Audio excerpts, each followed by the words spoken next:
فاتحہ۔ بسم اللہ الرحمن الرحیم۔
اعوذ باللہ من الشیطان اللعین الرجیم، بسم اللہ الرحمن الرحیم۔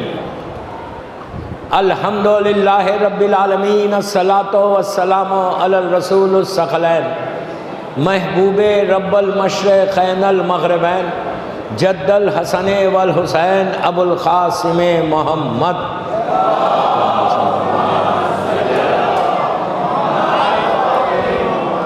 وعلی اہل بیتہ طیبین الطاہرین المعصومین المظلومین۔ بسم اللہ الرحمن الرحیم۔ حل جزاء الاحسان الا الاحسان۔ صلوات پڑھے محمد۔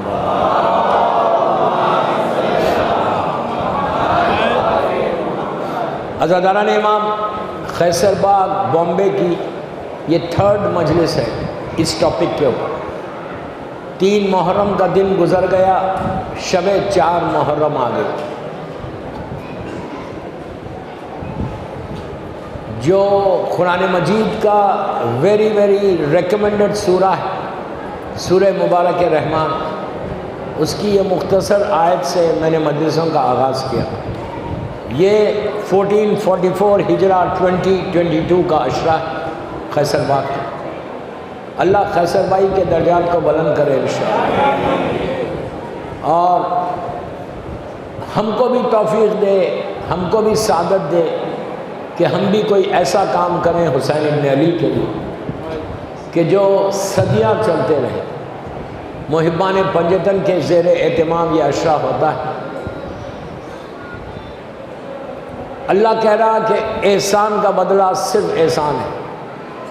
اگر تمہارے اوپر کوئی بامبے میں کوئی احسان کرے، کوئی فیور کرے، کوئی مدد کرے، تو یہ کہہ کر واپس نہ پلٹو کہ ٹھیک ہے اس نے کیا، سو واٹ۔ ہمیشہ جب بھی کوئی فیور کرتا ہے، جب بھی کوئی تمہاری مدد کرتا ہے، زندگی تمام اس کے احسان کو ماننا۔ شیعہ وہی ہوگا جو احسان فراموش نہیں ہوگا، کبھی احسان فراموش نہیں ہونا۔ always you have to say thank you۔ دوسری بات یہ ہے کہ اگر کوئی آپ پہ احسان کرے یا نہ کرے، اگر آپ کر سکتے کسی پہ احسان، کسی کی مدد، تو فوراً کرو۔ یہ انتہائی ثواب کا کام ہے۔ یہ سیرت معصومین ہے کہ ہمیشہ لوگوں کی مدد کرتے تھے۔ روزانہ صبح اٹھ کے دعا کرو کہ اللہ آج کا دن میرے لیے ایسی رحمت کا دن بنا دے کہ میں تیری مخلوق میں، تیرے بندوں کے محبان آل محمد کی میں کوئی مدد کر سکوں۔ دوستو، اگر تم کو یہ چانس مل رہا، if you are getting chance to help مومنین، اس سے بڑی بات نہیں ہے۔ یاد رکھو، اپنا پرسنل انٹرسٹ ہٹا کے لوگوں کی مدد کرنا، یہ سوچ کے نہیں کرنا کہ میں اس کی ہیلپ کروں گا تو بامبے میں میرا نام ہوگا۔ نام کی بھیک لوگوں سے مت مانگو، نام کی بھیک علی سے مانگو۔ کبھی نہیں کرنا، کبھی ڈونٹ ایکسپیکٹ کہ تم، اور ایک چیز کہ جب تم کسی کے اوپر احسان کرتے، کسی کی مدد کرتے، پھر تم یہ ایکسپیکٹ مت کرو کہ وہ بھی تمہارے ساتھ کرے گا۔ نہیں کرتے، کوئی بات نہیں۔ تم نے جو کیا وہ اللہ کے لیے کیا، تم نے جو کیا امام کے لیے کیا، اور سب کو چانس بھی نہیں ملتا۔ یاد رکھو جو میں نے کہا کہ دعا مانگو، یہ بہت امپورٹنٹ دعا بتا رہا میں آپ کو۔ اس سے تم اپنی لائف میں گرو کرو گے. You will grow in Bombay, you will grow in Bombay.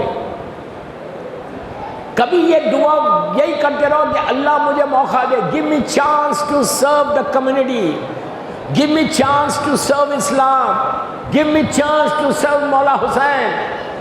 یہ دعا مانگو. صبح اٹھ کے مجلس میں بیٹھ کر دعا مانگو کہ مولا مجھے موقع دو.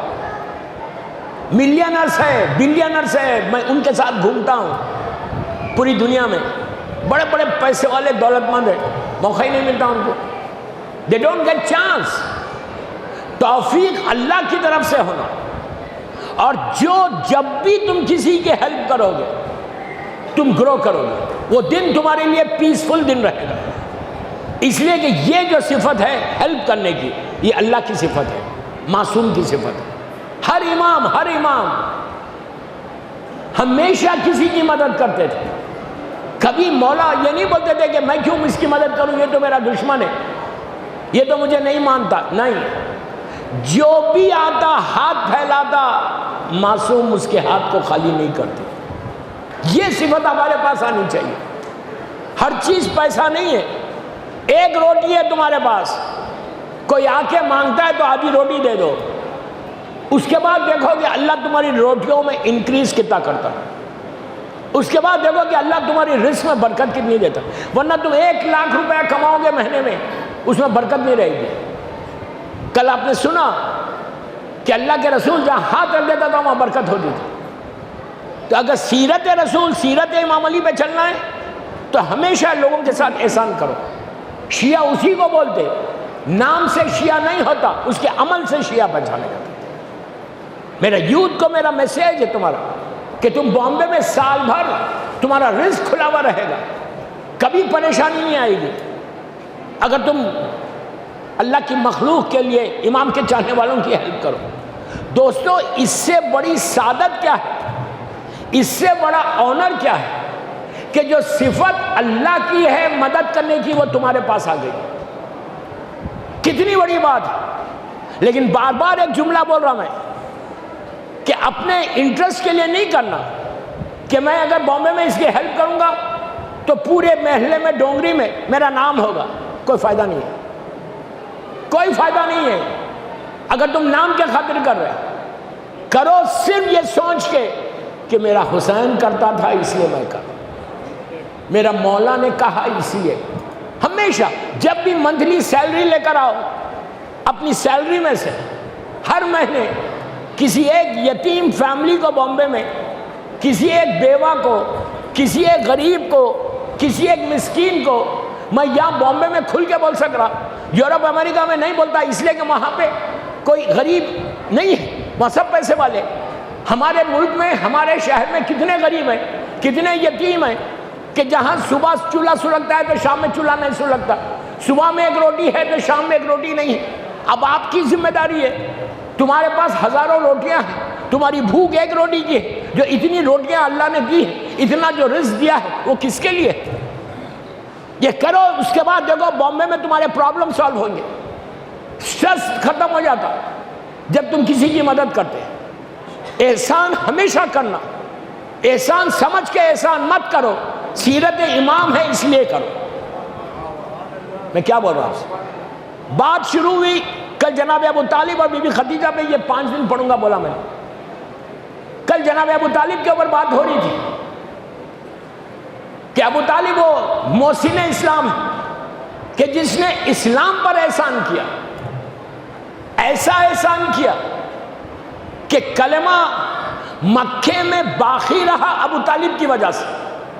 میں نے بہت بڑی بات بولی ہے, کلمہ باقی رہا, اللہ کا نام باقی رہا. بچانے والا اللہ ہے. اللہ کے رسول کے ساتھ ایسا شیلڈ بنا کے چلتے تھے. اب میں ایک چھوٹا سا واقعہ مکے کا پڑھتا, میری طرف دیکھو, یہ شیعہ سنی ساری کتابوں میں یہ واقعہ ہے. ابو طالب کی مدد دیکھو کیا ہے, اللہ کے رسول کو پروٹیکشن کیسے دیا وہ دیکھو. خانہ کعبہ, اللہ ہم کو زیارت نصیب کرے. خانہ کعبہ کی زیارت کے لیے ایک باواز بلند صلوات پڑھو.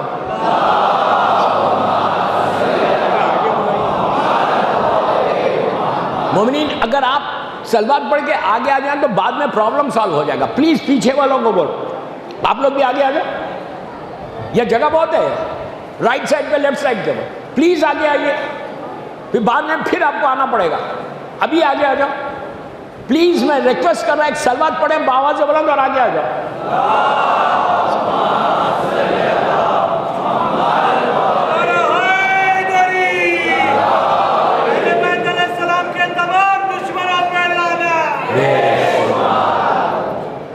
الحمدللہ, مولا آپ کو سلامت رکھے, آباد رکھے.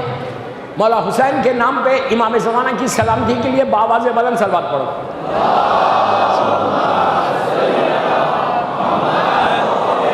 مکے میں اللہ کا رسول خانہ کعبہ میں نماز پڑھ رہے. اب میری طرف دیکھو, خانہ کعبہ میں سرکار نماز پڑھ رہے, اسلام آ کے چند مہینے یا چند سال ہوئے, سرکار نماز پڑھ رہے. اور اس وقت کعبہ ایسا نہیں تھا, کعبہ تھا لیکن اطراف میں لوگوں کے گھر تھے, اتنا بڑا نہیں تھا کعبہ, اطراف میں گھر تھے. اور جتنے یہ مکے کے کافر سردار تھے وہ لوگ آ کے اپنے گروپس بنا کے مکے میں بیٹھتے تھے کعبے کے سامنے. دیکھا کہ اللہ کا رسول نماز پڑھ. کون کون تھا؟ ابو سفیان تھا, ابو جہل تھا, ابو لہب تھا, ولید تھا, خالد تھا, یہ سارے ظالمین. اپنی زبان میں بولو, صحیح بخاری کے صحیح ٹیررسٹ یہی ہیں.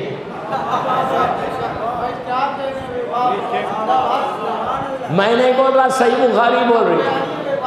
میں اس کتاب کا نام لے رہا کہ جو صدیوں سے صحیح کہا گیا لیکن اب تک صحیح نہیں ہوئی. سمجھ میں آئی بات؟ تو سرکار نماز پڑھے, یہ سارے ظالمین بیٹھے ہوئے, اور وہیں پہ کعبے کے تھوڑے حدود کے بعد ایک اونٹ ذبح ہوا تھا. ان لوگوں نے اونٹ کی پیٹ کی جو گندگی تھی اپنے غلام سے کہا کہ لے کے جا کے اللہ کے رسول پہ لگا دو. سوچو سوچو, اللہ کا رسول اللہ کی بارگاہ میں نماز پڑھ رہا, یہ ظالمین نے خون اور جتنی گندگی تھی پیٹ کی لے کے جا کے سرکار کے چہرے پہ لگا دی, اور سب مل کے ہنسنے لگے, زور زور سے خے لگانے لگے. اللہ کا رسول نماز کو توڑتا نہیں ہے, جو خود نماز ہے. آپ کی آنکھوں میں شبنم سے زیادہ پاک اور پاکیزہ آنسو آ گئے. شبنم سے زیادہ پاک اور پاکیزہ آنسو سرکار کی آنکھوں میں آئے. نماز کو کمپلیٹ کیا, پلٹ کے سیدھا جناب ابو طالب کے پاس گئے اسی حالت میں. میں ایک بات یہاں روک کیوں گئے؟ ابو طالب کی مدد لینے. میں پلیز میرا جملہ غور سے سنو تو آپ خوش ہوں گے. سامنے کعبہ ہے, سامنے اللہ کا گھر ہے. اب رسول کو کرنا کیا چاہیے؟ سیدھا کعبے کے بعد جاتے, حجر اسود کے بعد جا کے بولتے اللہ ان کو دیکھ لے. گئے ابو طالب کے پاس. آج ان لوگوں کا جواب ہے یہ کہ جو یہ کہتے کہ صرف اللہ اللہ سے مانگو. نہیں سمجھے؟ یہ وہابی بھائیوں کے لیے جواب ہے. جب رسول ڈائریکٹ نہیں مانگ رہا, ابو طالب کے تھرو مانگ رہا, تو ہم کیسے مانگے؟ کعبے میں نہیں گئے, سیدھا آئے ابو طالب کے پاس. جناب ابو طالب نے دیکھا کہ آپ کے چہرے پہ, پوچھا بیٹا یہ کس نے کیا؟ تو کہا یہ کہاں ہے وہ لوگ؟ تو کہا کعبے میں بیٹھے. ابو طالب نے پکارا جناب حمزہ کو, بنی ہاشم کے جوانوں کو لیا, تلوار نیام سے نکال لی. سامنے جناب ابو طالب ہے, ساتھ ساتھ اللہ کا رسول ہے, جناب حمزہ ہے. سارے بھائیوں کو, بنی ہاشم کے جوانوں کو لے گئے. سیدھا پہنچے ابو سفیان کے بعد جو بیٹھا ہوا ہے, تلوار کو نکال کے گردن پہ یہاں پہ تلوار کو رکھا, رکھ کے کہا ابو سفیان سن لے, یتیم عبداللہ اکیلا نہیں ہوں, میں اس کا سرپرست ہوں. آج کے بعد اگر میرے بھتیجے کے ساتھ کوئی گستاخی کرے گا میں اس کی آنکھ توڑ دوں گا, میں اس کی گردن کو قلم کر دوں گا. یہ مت سمجھو کہ مکے میں میرے بھتیجے کا کوئی سرپرست نہیں ہے. آج سے میں سرپرست ہوں, میں پروٹیکٹر ہوں. رسول پہ اگر کسی نے نگاہ اٹھائی تو میں اس کی آنکھوں کو توڑ دوں گا. ایسا پروٹیکشن کر کے اللہ کے رسول کو لے گئے. یہ احسان ہے، ایسا احسان کیا ہے. کوئی بچانے والا ظاہری طور پہ نہیں تھا. وہ ابو طالب کی پرسنالٹی کہ جنہوں نے شیلڈ بن کر اللہ کے رسول کی حفاظت کی. دنیا کیا بولے، تاریخ میں نہیں ہے تو کوئی فرق نہیں پڑتا. جس کے احسان کو اللہ مانے وہ ابو طالب ہے، جس کے احسان کو رسول مانے اس کو ابو طالب ہے. دو پرسنالٹیز ہیں مکے میں، دو ہستیاں ہیں کہ جنہوں نے فانوس بن کر چراغ محمدی کو بچا لیا. میں کیسے جملے بول رہا آپ کو. شیلڈ بن کے چراغ. ایک بی بی خدیجہ الکبریٰ ہے، لاکھوں سلام ہماری ماں کو، اللہ کے رسول کی. یہ وہ بیوی ہے کہ جس کے ساتھ اللہ کے رسول نے سب سے زیادہ میرڈ لائف گزاری. شادی شدہ زندگی جتنی ازواج ہے، جتنی وائفز ہے رسول کی، ان سب سے زیادہ کوئی 2 سال، کوئی 3 سال، کوئی 4 سال، کوئی 1 سال رہا. لیکن اللہ کے رسول نے اپنی پوری زندگی میں 63 ایئرز کی لائف میں 27 years of married life Khadija کے ساتھ گزاری. آپ سوچو جو سب سے زیادہ جس کے ساتھ زندگی گزاری اس سے 5 یا 6 روایتیں ہیں بس. ایک ایسی بیوی ہے رسول کی جس کے ساتھ 2000 روایتیں ہیں کہ جن کے ساتھ رسول نے سال یا 2 سال یا 3 سال یا 4 سال گزارے. ایسا لگتا کہ 24 گھنٹے یہی لگی ہوئی رہتی تھی. یار آہستہ تو مت سنو نا آپ سب. میں نام تو نہیں لے رہا. شیعہ میرا یوتھ بڑا سمارٹ ہے. شیعہ ہمیشہ انٹیلیجنٹ ہوتا، شیعہ بیوقوف نہیں ہوتا. کیوں نہیں ہوتا؟ اس لیے کہ تم باب المدینۃ العلم سے وابستہ، علی کے در سے وابستہ. بیوقوف وہ ہو جس کا رہبر بیوقوف ہو. ہمارا رہبر عقل کل ہے، اول عقل ہے، اول عدد ہے. تو 27 ایئرز اللہ کے رسول نے بی بی خدیجہ کے ساتھ گزارا. آج ہسٹری آف اسلام میں یہ کہتے ہیں کہ جناب خدیجہ کی ایج 40 ایئرز کی تھی جب آپ کی شادی ہوئی اور رسول اللہ 25 سال کے تھے. یہ غلط ہے. قیصر باغ کے ممبر سے بول رہا، پوری دنیا سن رہی مجھے ڈیفرنٹ چینلز کے اوپر. میں ایک ذمہ کا ذمہ دار ہوں. I'm responsible what I'm saying. میں ذمہ دار ہوں جو میں بول رہا. کہ بی بی خدیجہ کا سن 40 برس کا نہیں تھا. یہ دشمن تاریخ نے لکھا، دشمن ہسٹری لکھنے والوں نے لکھا کہ خدیجہ کا سن 40 ایئرز کا تھا اور اللہ کے رسول کا سن 25 ایئرز کا تھا شادی کے وقت. یہ غلط ہے. 25 سال کے رسول اللہ تھے. بی بی خدیجہ صرف 2 سال رسول سے بڑی تھی. She was 27 years old and اللہ کا رسول 25 ایئرز کے تھے. آپ کی شادی ہوئی. صرف 2 سال کا ڈیفرنس ہے. یہاں پہ پلیز غور سے سنو، یہاں پہ بی بی خدیجہ کے اوپر ایک تہمت اور لگائی گئی کہ آپ پہلے شادی شدہ تھی. ہماری تاریخ میں نہیں، عام مسلمانوں کی تاریخ میں، کہ بی بی خدیجہ کی پہلے شادی ہوئی تھی، آپ بیوہ تھی یا ڈیورسی تھی، جو بھی تھا، ویڈو تھی. یہ مسلمان لکھتے ہیں. لیکن ہماری تاریخ اور عام مسلمانوں کے غیر متعصب رائٹرز جو اچھے رائٹرز ہیں، انہوں نے اس بات کو لکھا کہ خدیجہ کی پہلی شادی نہیں ہوئی تھی. ہمارا بلیف بھی یہ ہے، ہمارا بلیف بھی یہ ہے کہ ہمارے سارے علماء نے لکھا. حیات القلوب میں علامہ مجلسی نے بھی لکھا کہ خدیجہ کی کوئی شادی نہیں ہوئی تھی. پہلی شادی تھی وہ رسول اللہ کے ساتھ تھی. اب میں بولوں، ایک ہمارا خطیب، ایک ہمارا عالم، اس نے اتنی اچھی بات کی، غور سے سنو خوش ہو گئے. اتنی اچھی بات کی کہ خدیجہ کی شادی پہلے نہیں ہوئی.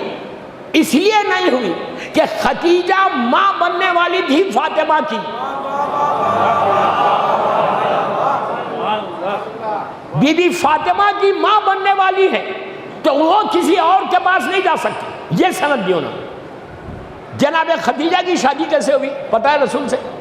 How she got married? You know who is Khadija? کیا پرسنالٹی تھی خدیجہ کی؟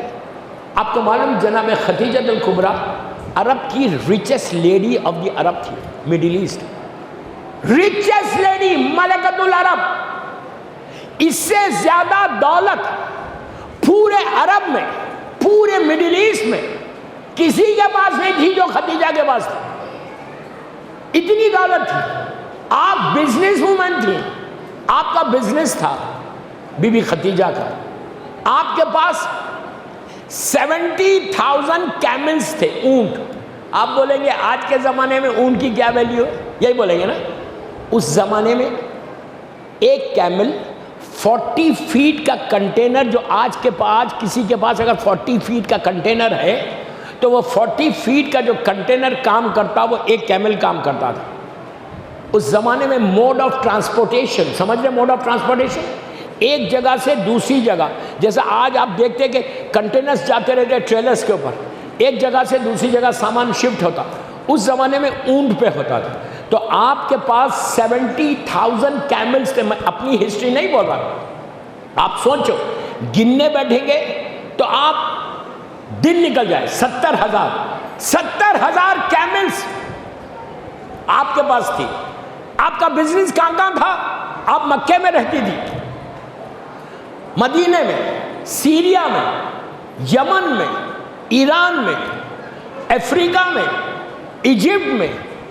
یہ پوری کنٹریز کو آپ کا سامان جاتا تھا. اتنی بڑی کمپنی پورے مڈل ایسٹ میں نہیں تھی. اکیلی عورت، اکیلی عورت. پھر بول رہا شی واز آل الون. اتنی انٹیلیجنٹ تھی کہ اکیلی رہ کر اتنا بڑا بزنس چلایا، اتنا بڑا بزنس. اور اس وقت واٹس ایپ نہیں تھا، ٹیلی فون نہیں تھا، ای میل نہیں تھا، mode of communication system zero تھا.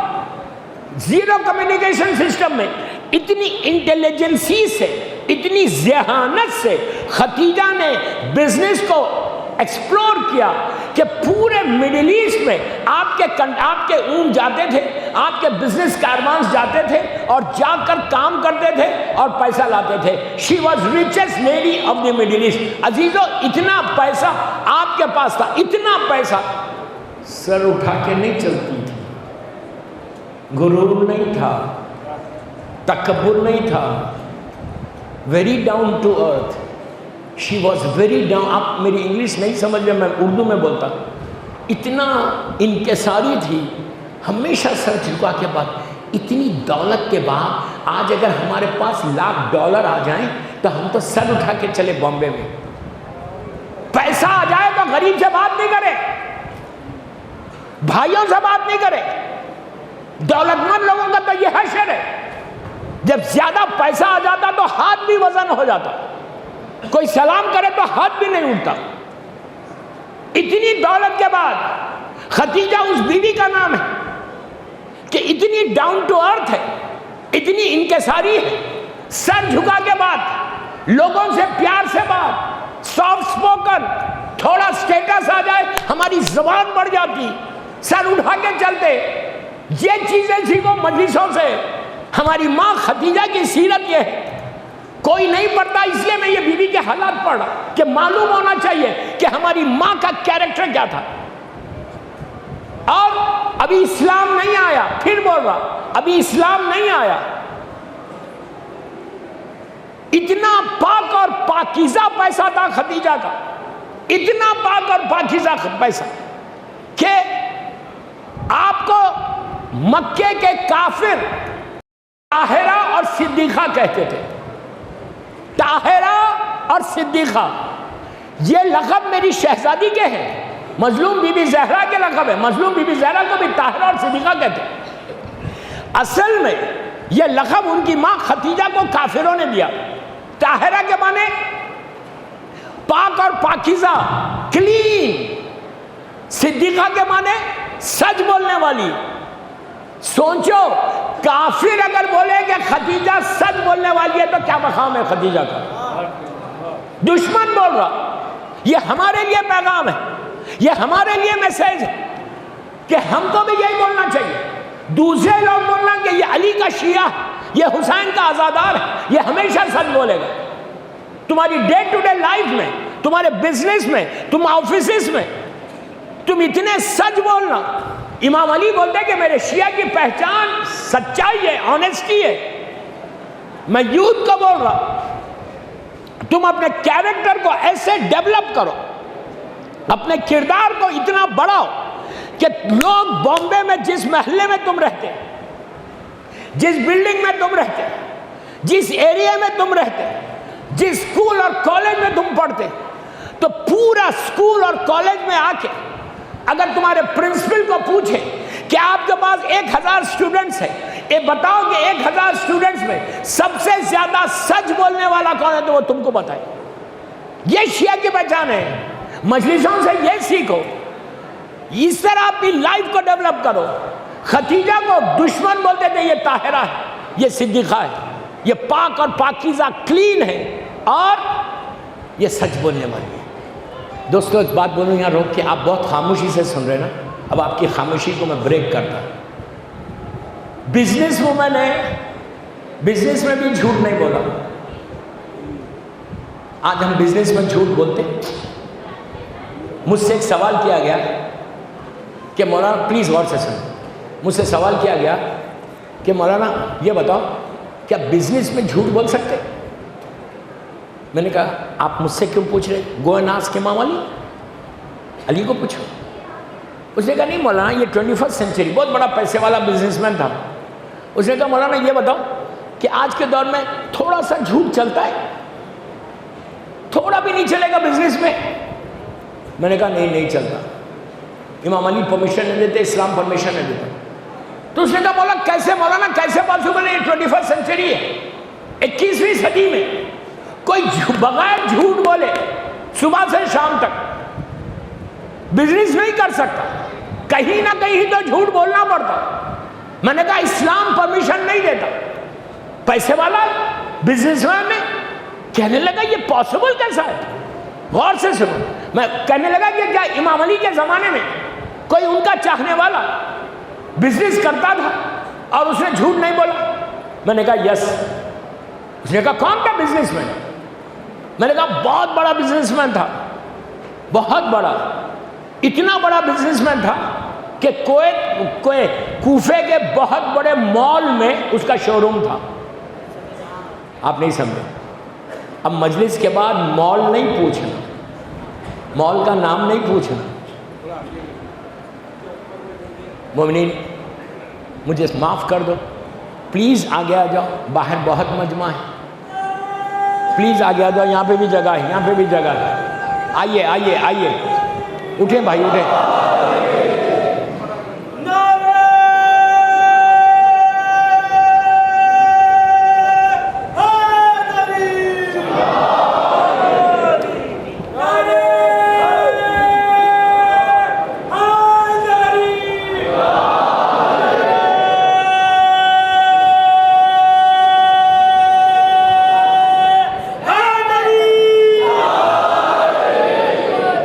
ایک بابا سے بلند سلوات پڑھ لے، ٹائم نکل گیا میرے ہاتھ سے.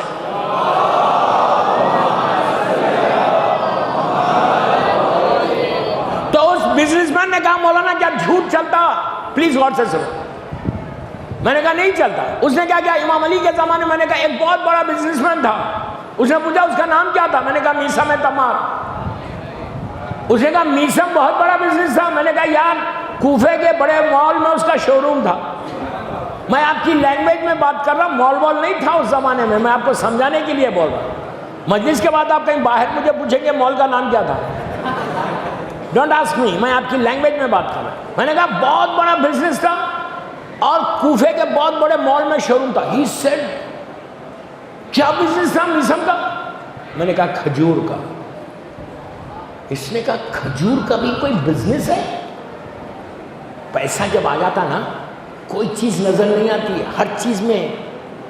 میں نے کہا آج اگر کوئی ڈائمنڈ مرچنٹ ہے، ڈائمنڈ مرچنٹ ہیرو کا کام کرنے والا، کتنا بڑا اسٹیٹس ہے. میں نے کہا اس زمانے میں کھجور کا کاروبار ایسا ہوتا تھا. ارے خیبر سے پہلے تو مسلمان پیٹ بھر کے کھجور بھی نہیں کھائے. یہ آپ کی میری روایت نہیں ہے، وہ ام المومنین کی روایت ہے. سمجھ میں آئی؟ ام المومنین سمجھ گئے نا؟ یہ ام المومنین مدینے کی ام المومنین کی روایت ہے. مکے کی ام المومنین تو میری ماں ختیجہ ہے.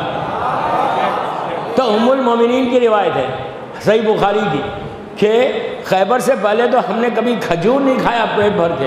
وہ تو علی کا کمال تھا کہ خیبر کو فتح کر لیا. خیبر فتح ہو گئی، اتنا مال غنیمت ملا کہ ہر گھر میں عید ہو گئی. ہر گھر میں ایک ہی آواز تھی کہ جنگ کیسے فتح ہوئی؟ علی سے فتح ہوئی. علی نے اپنی زندگی میں مدینے میں علی علی کرا دیا.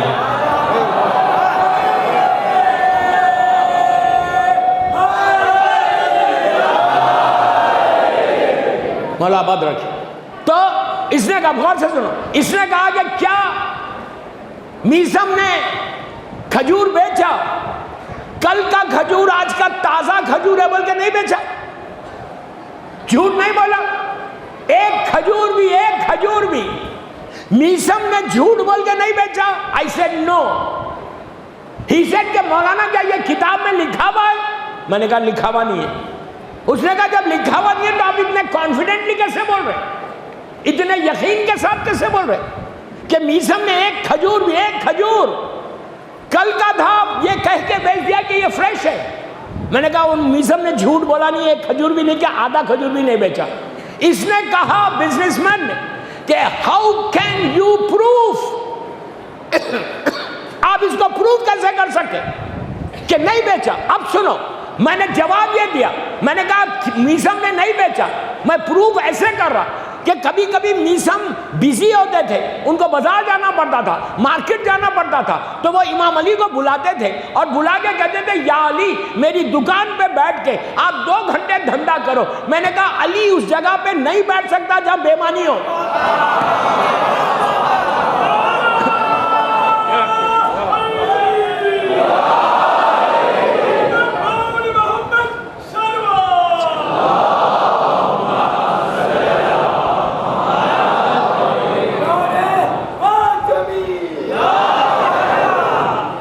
میں نے کہا علی کا بیٹھنا اس بات کی دلیل ہے. سمجھ میں آئی بات؟ علی کا بیٹھنا اس بات کی دلیل ہے کہ وہاں بے ایمانی نہیں ہے. تو اب یہ کمپلیٹ میسج ہے چاہنے والوں کو کہ علی اسی کے گھر میں آئیں گے جہاں حلال ہوگا. جو مجھے پیغام دینا ہے میں نے دے دیا. علی اسی کے پیسے کو قبول کرے گا جو حلال ہوگا، اسی کی نظر قبول کرے گا جو حلال طریقے سے ہوگا. یاد رکھو یہ محرم میں یہ ڈیسائیڈ کرو، بی بی کے حق کو ادا، میں ڈیٹیل میں نہیں جا رہا، یہ محرم میں میرے یوتھ کو بول رہا تم انقلاب لاؤ اپنے گھروں میں جا کے انقلاب لاؤ اور دعا یہ کرو کہ پروردگار میں پوری زندگی حق زہرا دے کے کھاؤں گا. آئی نو ایسی سنو گے تم، پیسے کا معاملہ ہے تو ایسی بات کرتے ہیں. جو حق ممبر ہے وہ تو میں نے بول دیا. کل مجھ سے سوال کرے کہ خیسر باغ میں ہزاروں آدمی کو ایڈریس کر رہے تھے، ہمارا کوئی پیغام دیا؟ میں نے اپنا پیغام دے دیا. اب آپ کے اوپر بس. آج انکمپلیٹ مجلس چھوڑ کے جا رہا، کل بھی بی بی ختیجہ پہ پڑھوں گا مکمل. میں تو ایک سٹوڈنٹ ہوں، 5 پورا خمسہ بی بی پہ پڑھوں. اتنے آپ کے واقعات ہیں. کل اور انٹرسٹنگ واقعات آئیں گے. آپ کی شادی کی کیسا شادی ہوئی، شادی کے بعد کیا ہوا وہ بھی بتاؤں گا انشاءاللہ. ایک صلوات پڑھ لیں محمد وآل محمد. بس دوستو شب 4 محرم آ گئی.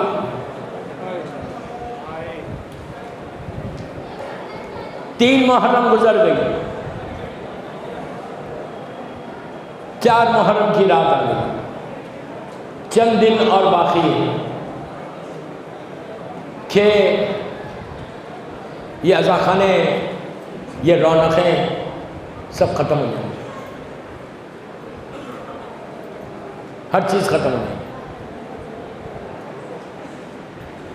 حسین جو 28 رجب کو مدینے سے چلے تھے، 3 شعبان کو مکہ پہنچے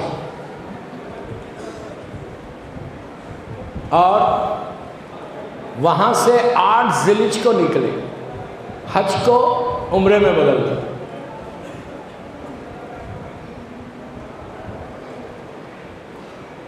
8 کو نکلے، آہستہ آہستہ 2 یا 3 محرم کو کربلا پہنچے۔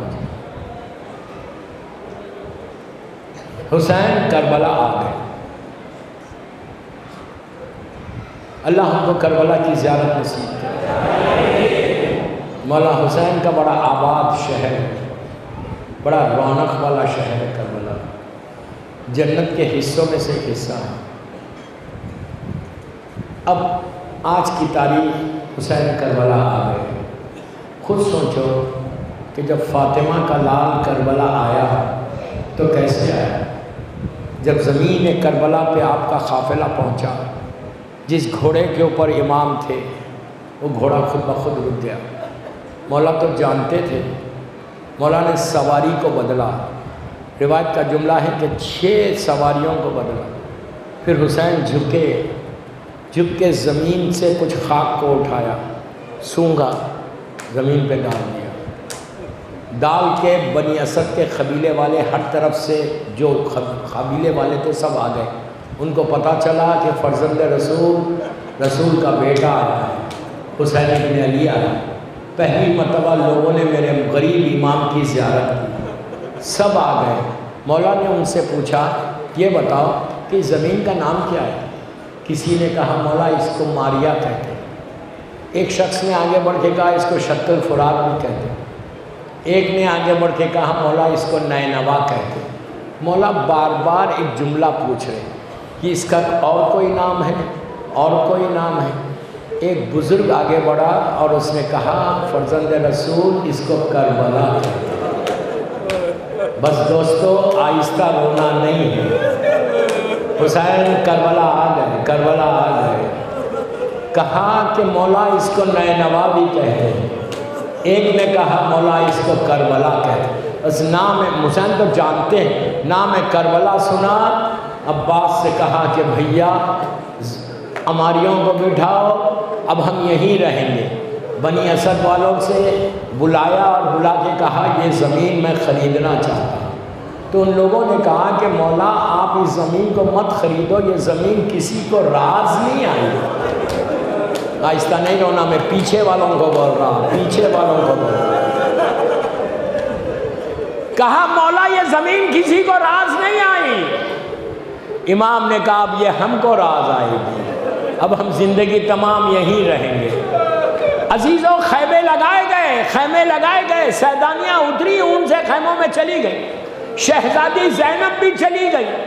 بی بی کو معلوم ہوا کہ حسین زمین کو خرید رہے، تو بی بی نے فضا سے کہا کہ جا کے حسین کو یہ میرے بھیا کو یہ بولو کہ یہ زمین میرے علی اکبر کے نام پہ لے لو۔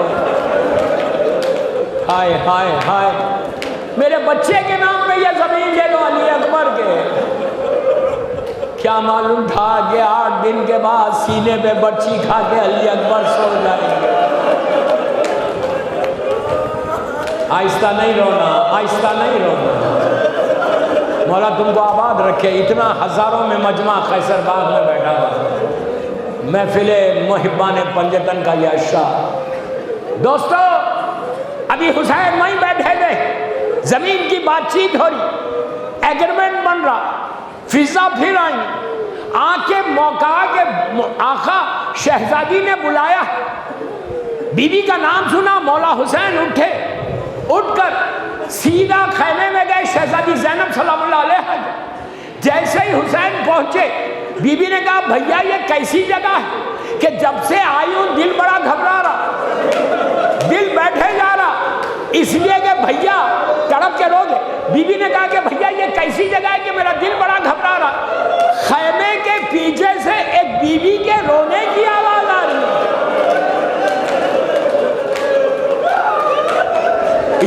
اسی طرح فرصت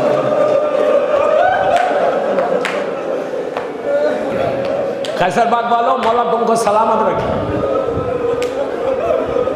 کہا ایک بی بی کے رونے کی آواز آ رہی۔ پھر شہزادی نے کہا بھیا وہ بی بی ایسے رو رہی جیسا پورا گھر اجڑ گیا۔ حسین نے کہا بہن یہ کربلا ہے، تم نے آواز کو نہیں پہچانا، یہ ہماری ماں فاطمہ کی آواز ہے جو کربلا میں فریاد کر رہی کہ پروردگار میرا گھر اجڑ گیا۔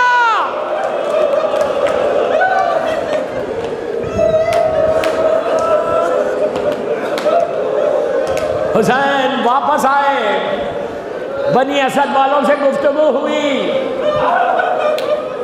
زمین کو خریدا کربلا کی، ڈاکومنٹس بنے، سائن ہوئے۔ اب سنو تڑپ کے روگے، مولا نے وہ سارے پیپر زمین کے سائن ہونے کے بعد واپس بنی اسد والوں کو کر دیا، ہبہ کیا، گفٹ کیا۔ کیا کہہ کر گفٹ کیا کہ اے بنی اسد والوں سنو، میں تم کو یہ پیپرز واپس دے رہا، 10 محرم کو ہماری شہادت ہو جائے گی، ہماری خبریں بنیں گی، ہمارا مزار بنے گا، اگر اس کے بعد کوئی زائر میری زیارت کو آئے تو اس کو بھوکا نہیں رکھنا، اس کو پیاسا نہیں رکھنا، میرے زائر کا خیال رکھنا۔ آج جو 40 میں کھانا کھلایا جاتا یہ حسین کی وصیت ہے۔ ارے کتنا کریم ہے حسین، خود بھوکا شہید ہو گیا، بچے پیاسے شہید ہو گئے، لیکن زائر کا اتنا خیال کہ میرا زائر آئے تو پیٹ بھر کے۔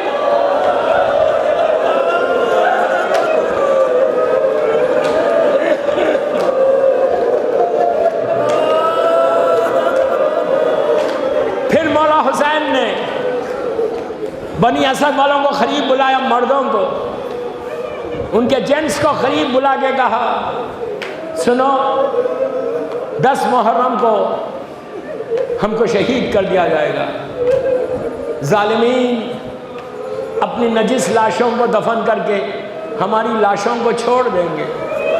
مردوں سے کہا کہ تم لوگ آنا اور ہماری لاش کو دفن کر دینا۔ کیا غریب ہو گیا حسین، کتنا غریب ہو گیا میرا مولا، کتنا غریب ہو گیا میرا مولا۔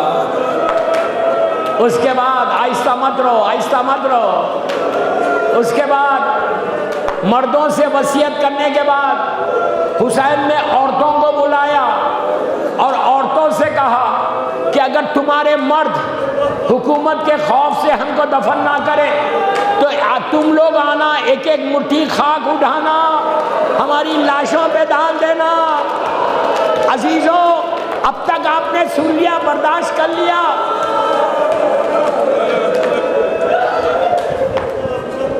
اب تک سنا برداشت کیا، اب آپ برداشت نہیں کریں گے۔ حسین اتنا غریب ہو گیا، مردوں سے وصیت کی، عورتوں سے وصیت کی، اب حسین کی غربت معراج پہ چلی گئی۔ چھوٹے چھوٹے بچوں کو بلایا، گود میں اٹھایا، سر پہ ہاتھ پھیر کے کہا بچوں اگر تمہارے ماں باپ دفن نہ کرے تو کھیلتے ہوئے آنا۔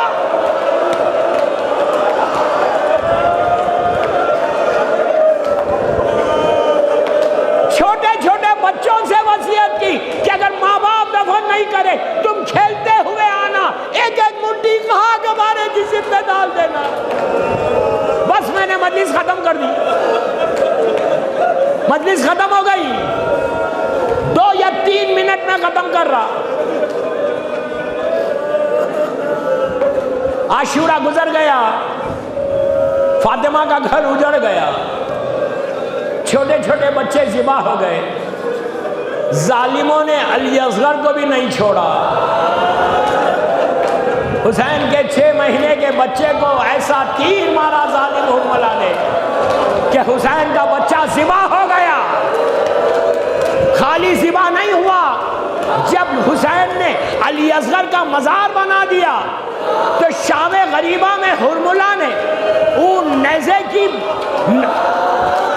نیزے کو لے کے زمین کی نرمی دیکھ رہا تھا، ایسا زمین پہ نیزے مار رہا تھا کہ ایک دفعہ نیزہ مارا تو علی اصغر کا لاشا اوپر آ گیا، جب اوپر آیا تو رباب کے سامنے گلے کو کاٹا گیا۔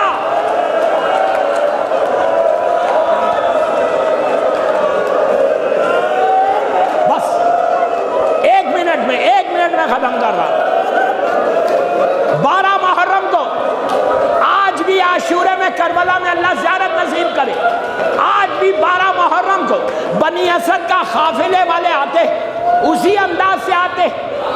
جب 12 محرم آئی کربلا میں تو مرد حضرات آگے بڑھے کہ حسین نے ہم سے وصیت کی تھی. عورتوں نے کہا نہیں ہم سے بھی کی تھی, عورتیں بھی آئیں. بچوں نے کہا ہم بھی جائیں گے.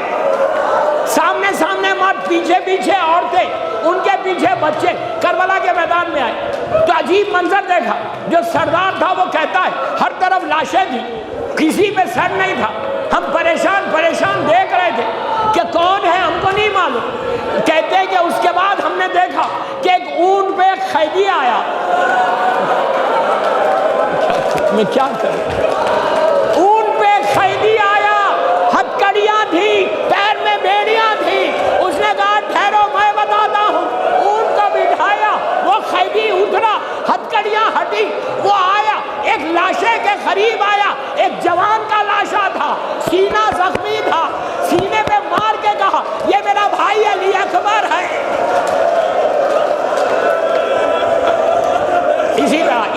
اسی طرح سر پیٹ کرو, سر پیٹ کرو. کہا یہ میرا بھائی علی اکبر ہے.